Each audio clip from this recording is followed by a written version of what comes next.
Bonjour.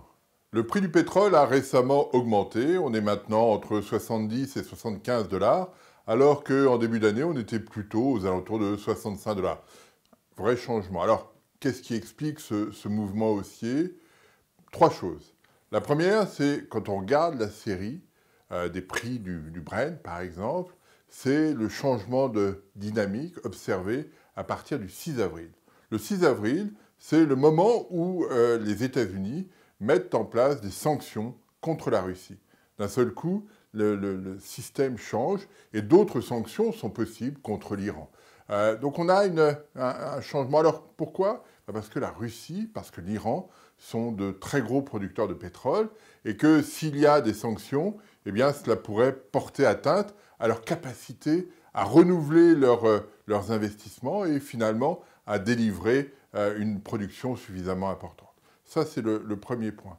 Le deuxième point concerne le Venezuela. Le Venezuela est le pays qui a les réserves de pétrole les plus importantes au monde, supérieures à l'Arabie Saoudite. Et la situation au Venezuela est telle que la production de pétrole chute de façon très importante.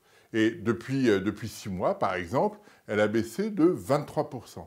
Et elle devrait continuer de baisser au cours des prochains mois parce que le Venezuela n'a plus de crédit pour financer ses investissements et parce que les élections du 20 mai prochain pourraient se traduire par des sanctions contre le Venezuela. Donc il y a une vraie incertitude sur le producteur majeur de pétrole pour les 50 années qui viennent. Donc là, il y a une vraie interrogation et ça crée une incertitude sur ce qui pourrait se passer dans le futur. Et troisième point, eh bien, la demande reste forte. Alors ça se traduit par...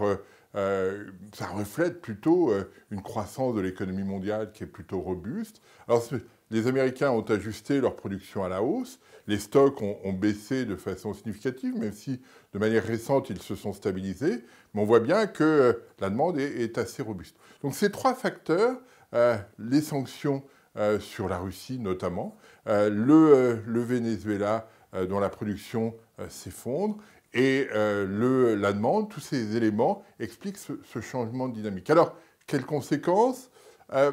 Pour l'instant, sur la dynamique de l'inflation, l'évolution est assez limitée.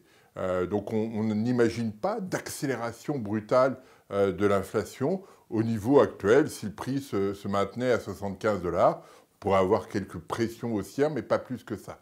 Le deuxième point est de savoir si cet effet est permanent ou temporaire.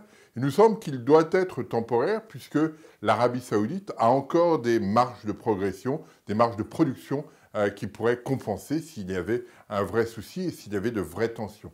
Et de ce fait-là, si les évolutions sont temporaires, les banques centrales n'ont pas de raison d'intervenir très fortement. Et puis le troisième point à surveiller, c'est que si effectivement il y a une accélération de l'inflation, quel sera l'effet de contagion de cette accélération des prix de l'énergie sur le reste de l'économie?